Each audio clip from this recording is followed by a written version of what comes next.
The Lord be with you. And with your spirit. A reading from the Holy Gospel according to Mark. Glory to you, O Lord.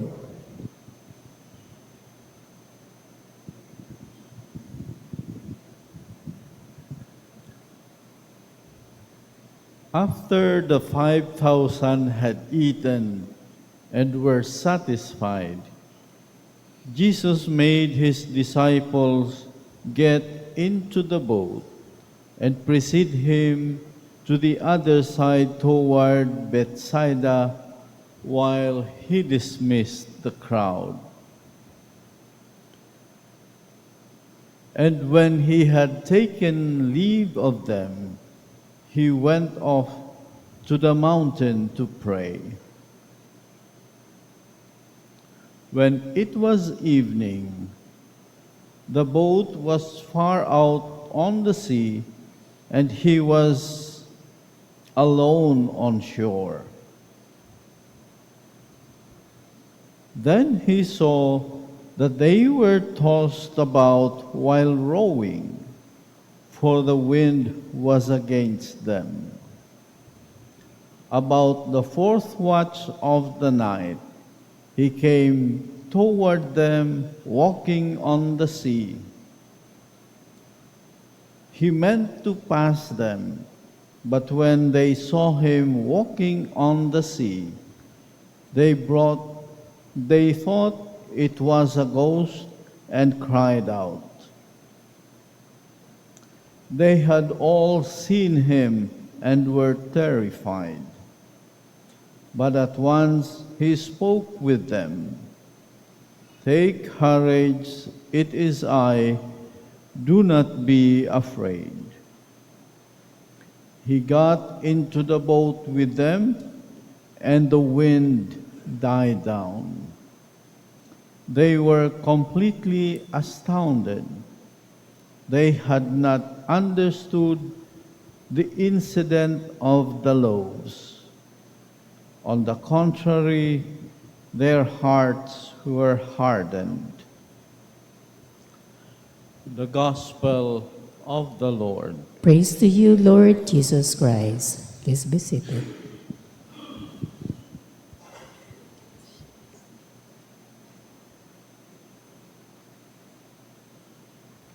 Praise be Jesus Christ. Now and forever. Good morning mga kapatid.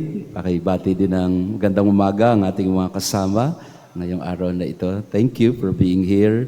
And to our online parishioners, thank you also for being with us this morning. Hindi ko po mapigilan ng sarili ko. Gusto kong batiin natin si Sir Eric. Congratulations for being appointed as the chairman of the National Commission of the Culture and the Arts. Yeah. Congratulations po. And we are praying for you in your new role, or maybe not new, but maybe a bigger role in the commission. Marami ho tayong mga bagyo na dinadaanan taon-taon. No? Nabasa niyo diba yung mga pangalan ng mga bagong bagyo sa taong ito? Yan. May pangalang Quiapo yata, mayroong Quiapo at ako ano mga. So tinitingnan ko yung mga pangalan ng bagyo. Dinasalan ko siya sa totoo lang. Sabi ko, sino sa inyo ang marami na namang sisirain? At sabi ko sa mga pangalan ng mga bagyo na binigay ng Pag-asa for 2026, sana lumayo na kayo. Huwag na kayong pumasok dito. Kahit isa man sa inyo, walang pumasok. Pero alam natin na may papasok at papasok na bagyo. Sa ating ebanghelyo ngayon ay dumaan din ang mga alagad sa hindi man bagyo pero malakas na hangin at mataas na alon.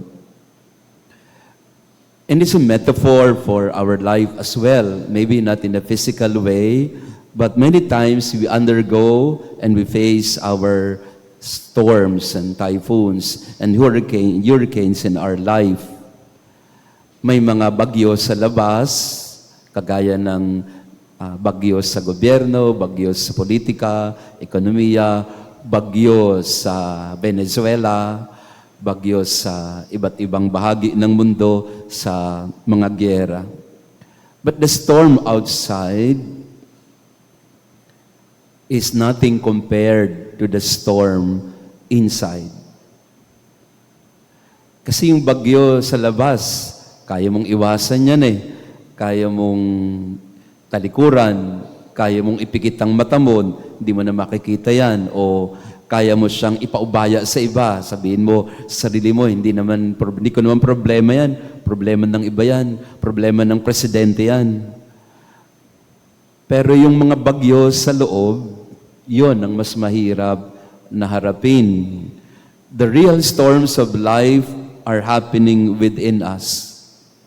We constantly battle with the strong waves of fear, of anger, of worry, anxiety, disappointment, frustration, feeling of inadequacy and unworthiness. When you don't feel good inside, when the storm is raging inside, it's a more difficult storm to deal with. And our gospel today tells us that the disciples were afraid. They thought they were seeing a ghost. Fear makes us see ghosts. Ganyan din sa buhay natin.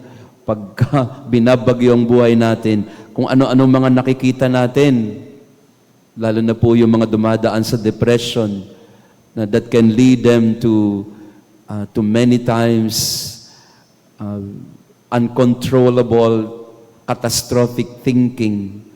Ang daming mga nakikita, ang daming mga kinakatakutan. Fear makes us strangers even to ourselves. Parang tinatanong mo minsan ng sarili mo, kilala mo pa ba sarili mo? Sa dinami-dami ng mga pinagdadaanan mo sa buhay ngayon. Kaya yung ebanghelyo natin ay magandang paalala na ginawa ni Jesus, hindi mo na niya pinatigil ang bagyo. Hindi mo na niya pinahupa ang hangin o ang alon. Ano po ang unang ginawa ni Jesus? First, He saw them. Jesus saw the disciples. They could not see Him because they were filled with fear, but God sees us. Yun ang dapat natin laging tatandaan. God sees us.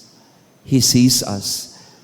And we do not assume and we do not think that He is not affected by what He sees in us, in the troubles that we go through. Kasi kahapon, hindi niya napigilan ng sarili niya nung nakita niya ang gutom ng mga tao, pinakain niya. So ganoon ang Panginoon. The mercy of God is such that hindi niya pwedeng pigilan ng sarili niya na mahabag sa atin. He sees us and He shows mercy to us. And what did He do? He joined them in the boat. The first miracle is not that Jesus walked on water or that He calmed the storm.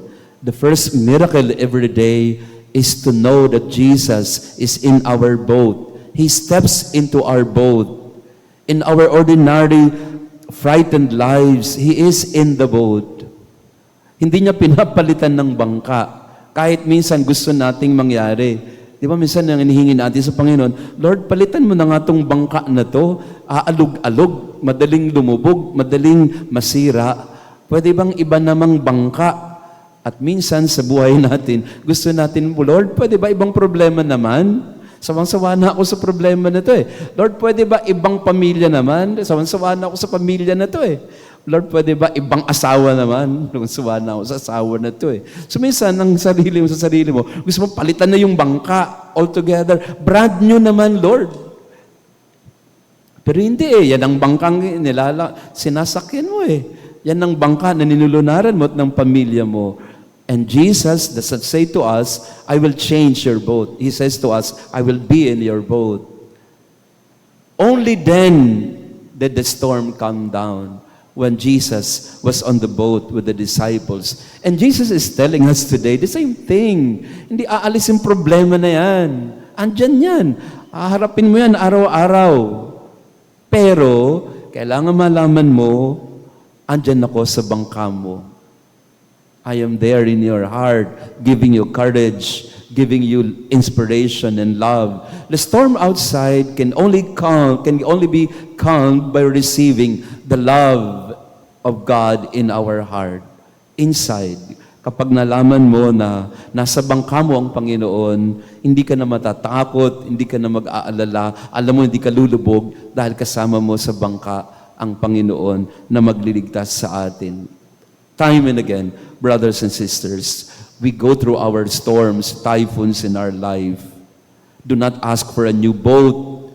Do not ask for a new sea to navigate. Ask for a more courageous heart, a calm disposition, more trust in faith, eyes to see that the Lord is in your boat and He's not going away anytime. He can calm the storm only if we allow Him to stay in the boat.